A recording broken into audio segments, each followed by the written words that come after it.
Students, आज हम पढ़ने वाले हैं क्लास 9 त्रिभुज का 23वां भाग। इससे पहले हम अपनी एनसीईआरटी कंप्लीट कर चुके हैं और सारे रूल्स और जितने भी इसमें थ्योरम्स थी वो हम कंप्लीट कर चुके हैं और कुछ उदाहरण हमने शुरू किए थे उसको आज हम कंटिन्यू करेंगे। पहले 2 उदाहरण हम इसलिए पिछले वाले भाग में कंप्लीट कर चुके हैं। आज हम उसके आगे के उदाहरण के बारे में देखेंगे जो कि हमारे पास है उदाहरण नंबर 3 और 4। इनके बारे में आज हम पढ़ेंगे। आज का पहला उदाहरण मतलब कि तीसरा उदाहरण जो है वो हमारे पास है कि रेखाखंड AB एक अन्य रेखाखंड CD के समांतर है।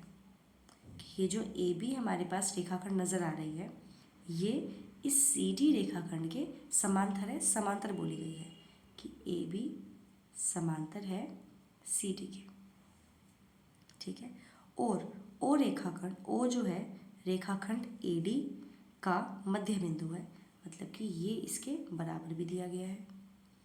दर्शाइए कि ये दोनों त्रिभुज AOB और DOC ये क्या हो जाए, सर्वांगसम हो जाए और O रेखाखंड जो है वो BC का भी मध्य बिंदु हो जाए। तो BC का मध्य बिंदु तो वो तभी हो जाएगा जब हम क्या करेंगे, इन दोनों त्रिभुजों को सर्वांगसम सिद्ध कर देंगे। तो हम क्या कह सकते हैं कि ये जो OB है इस OC के बराबर हो गया CPCT से, ठीक है। तो अगर ये हमें पहले पार्ट में करना ही है तो उसके अकॉर्डिंग देखते हैं कि AOB त्रिभुज के अंदर ये जो AO है ये इस OD के बराबर है ना। दूसरा अगर देखा जाए तो ये वाले जो कोण है इस वाले कोण के बराबर है। शीर्षाभिमुख कोण, प्रतिच्छेदी रेखाएं बन रही हैं। जहाँ भी प्रतिच्छेदी रेखाएं बनती हैं वहाँ उसके सम्मुख कोण क्या होते हैं, बराबर हो जाते हैं, जैसे इसमें हो गए, ठीक है। तीसरा ध्यान देंगे कि बोला है कि ये जो CD है ये इसके समांतर है। समांतर बोला है, बराबर नहीं बोला, तो इसको हम यूज़ नहीं कर सकते। लेकिन जहाँ से ये समांतर है वहाँ ये Z बना रही है, वहाँ ये हमारे पास Z बना रही है, ये देखो।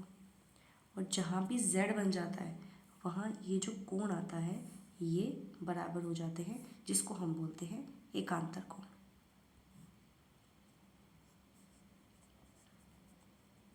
आ रहे हैं बराबर, है ना। एकांतर कोण से बराबर हो गए। अब देखो दो कोण, एक ही ग्रीन से जो मैंने बनाया है वो और जो पर्पल से बनाया है वो, ये दोनों कोण बराबर हो गए और ये वाली जो भुजा है इस वाली भुजा के बराबर है।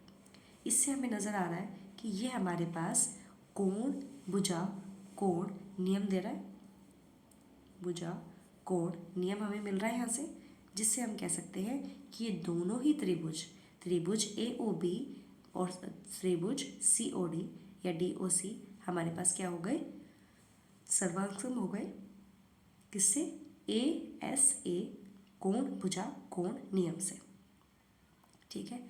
और O रेखाखंड, जो O रेखाखंड है वो हमें बताना था कि जो BC का भी मध्य बिंदु है। तो CPCT से मैं क्या कह सकती हूँ कि OB जो है वो CO के क्या हो गया, बराबर हो गया, ठीक है। अब ध्यान देंगे, अगर इसको लिखने का तरीका देखें तो वही त्रिभुज AOB और त्रिभुज DOC, दोनों त्रिभुज हमने लिए, जिसमें हमें पता है कि हमारे पास कोण AOB बराबर हो जाएगा कोण हमारे पास DOC के, ये कोण इसके बराबर, शीर्षाभिमुख कोण, ठीक है। इसके बाद AO जो है वो बराबर होगा OD के, क्योंकि क्वेश्चन में दिया गया है ना। तीसरा हमारे पास कोण OAB बराबर हो जाएगा कोण ODC के, ठीक है। जिससे हम कह सकते हैं कि त्रिभुज AOB सर्वांगसम हो गया त्रिभुज DOC के, किससे, कोण भुजा कोण से। और ये हमारे पास जब का सर्वांग सम हो गया तो हम कह सकते हैं कि PO जो है वो हमारे पास CO के बराबर है CP CT से। ये ठीक है, देखते हैं इसको जो हमने लिखा है वो किस तरीके से है कि AOB और DOC ले लिए हमने दोनों त्रिभुज, ठीक है, और इसके अंदर इन दोनों त्रिभुज के अंदर ABO पे ध्यान देंगे और DCO पे ध्यान देंगे, सॉरी DCO कहीं कहीं का भी ले सकते हैं, मैंने इधर वाला ले लिया था, इन्होंने इधर वाला ले लिया, एक ही बात है, ठीक है। कैसे एक ही बात है पता चलेगा, एकांतर कोण बना रहे हैं, क्योंकि एकांतर कोण तो दोनों तरफ बना रही है, क्योंकि यहाँ भी Z बन रही है, देखो बन रहा है Z, है ना, तो कहीं से भी हम लिख सकते हैं, ठीक है। मैंने पहले यहाँ से बताया था और यहाँ मैंने इस तरफ लिखा हुआ है, तो एक ही बात है ये कि दोनों तरफ ही हमारे पास एकांतर कोण बन रहे हैं। दूसरा, ये शीर्षाभिमुख कोण बना रहा है ना। तीसरा, ये AO जो है ये OD के बराबर हो गया, ये दिया गया है, हो गया। अब यहाँ पे भी कोण कोण भुजा है ना, दो कोणों के बाद भुजा है, यहाँ पर क्या था, दो कोणों के बीच भुजा थी, तो नियम बदल गया, लेकिन क्वेश्चन दोनों ही सही तरीके से, ठीक है। यहाँ पर दो कोणों के बाद भुजा आ रही है ना, और पहले जब मैंने कराया था तो उस केस में क्या था कि दो कोणों के, इन दो कोणों के बीच में भुजा आ रही थी, ठीक है। तो जिससे हम कह सकते हैं कि AAS नियम से ये दोनों त्रिभुज क्या हो गए, सर्वांग सम हो गए, जो कि AOB त्रिभुज और DOC त्रिभुज है। तो हम कह सकते हैं कि OB जो है OC के बराबर हो गया, ये जो OB है ये OC के बराबर हो गया CPCT से, अर्थात O रेखाखंड BC का एक मध्य बिंदु है, इसका भी मध्य बिंदु है, क्योंकि वो पहले AD का भी मध्य बिंदु था, तो अब हम कह सकते हैं कि O जो है रेखाखंड BC का भी क्या है, मध्य बिंदु है, ठीक है। ये था हमारा आज तीसरा एग्जाम्पल। इसके नेक्स्ट है एग्जाम्पल नंबर 4।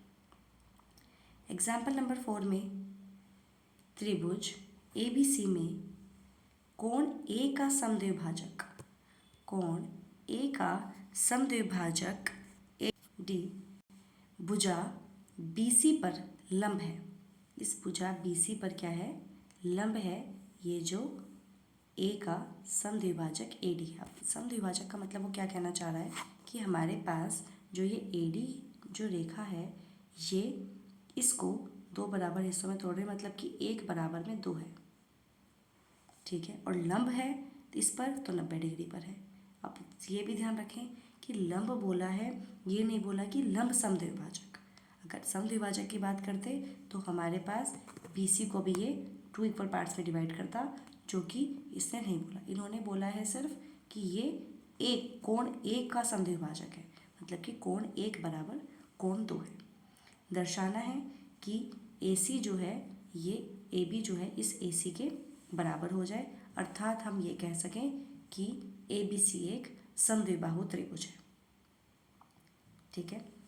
सबसे पहले तो क्वेश्चन में ही देखते हैं कि हमें ये पता लग रहा है कि हमारे पास कोण एक बराबर कोण दो है और AD और AD उभयनिष्ठ है, दोनों त्रिभुजों में उभयनिष्ठ है, ठीक है। तीसरा, कोण ADB जो है कोण ADC के बराबर है 90 डिग्री, दोनों ही 90 डिग्री के हैं, है ना। तो देखो कोण भुजा कोण, कोण भुजा कोण से ये दोनों त्रिभुज क्या हो रहे हैं, सर्वांग सम हो रहे हैं, ठीक है। जैसे ये सर्वांग सम हुए, जैसे कि त्रिभुज ADB और त्रिभुज, या फिर सर्वांग सम में लिखते हैं क्योंकि मैं तीनों कंडीशन लिख चुकी हूँ कि क्यों सर्वांग सम होंगे। ADB त्रिभुज जो है ADC त्रिभुज के सर्वांग सम हो गया किससे, कोण भुजा कोण से, क्योंकि बीच में जो AD जो था वो उभयनिष्ठ था, ठीक है। अब हम कह सकते हैं कि AB जो है वो इस AC के बराबर हो जाएगा CPCT से, ठीक है। और अगर ये बराबर हो गया तो अर्थात हम क्या कह सकते हैं कि ABC जो है त्रिभुज समबाहु समद्विबाहु त्रिभुज है, त्रिभुज है। ठीक है, ये तो था जो मैंने लिखवाया। अब ध्यान से देखेंगे इसको लिखने का पैटर्न क्या है। सबसे पहले वही दोनों त्रिभुज लिए जो हमें सर्वांगसम करने हैं, और सर्वांगसम क्यों करने हैं ये सबसे पहले पता होना चाहिए, क्योंकि उन दोनों त्रिभुजों में वो संगत भाग आ रहे हैं जो क्वेश्चन में पूछे गए हैं कि आपको बराबर करने हैं। ठीक है, तो ABD त्रिभुज और ACD त्रिभुज में, ठीक है, कोण BAD जिसको मैंने एक लिया था ये वाला, कोण CAD ये वाला जिसको मैंने 2 लिया था, कोण 1 बराबर 2 लिखा था, तो यहाँ सीधा लिखा है कोण BAD और कोण CAD, ये दोनों बराबर कर दिए। ठीक है, और AD बराबर में AD उभयनिष्ठ दोनों में आ रहा है, कॉमन है ना। इसके बाद कोण ADB जो कि 90 डिग्री का है, ADB और ADC दोनों तरफ ये कितने का बना रहा है, 90 डिग्री का बना रहा है ना। हो गई तीनों चीज़ें, एक कोण, फिर भुजा, फिर कोण। अब हम कह सकते हैं कि त्रिभुज ABD जो है वो सर्वांगसम हो गया त्रिभुज ACD के। ठीक है, जिससे हम क्या कह सकते हैं कि AB जो है किसके बराबर हो गया, AC के, क्यों, CPCD से। इसी कारण हम कह सकते हैं कि त्रिभुज ABC जो है वो हमारे पास क्या है, समद्विबाहु त्रिभुज है। ठीक है, ये थे आज के 3 क्वेश्चन, 2 क्वेश्चन 2 उदाहरण। आज के लिए इतना ही, आगे के उदाहरण हम नेक्स्ट क्लास में कंप्लीट करेंगे। इतने आज के लिए इतना ही, थैंक यू।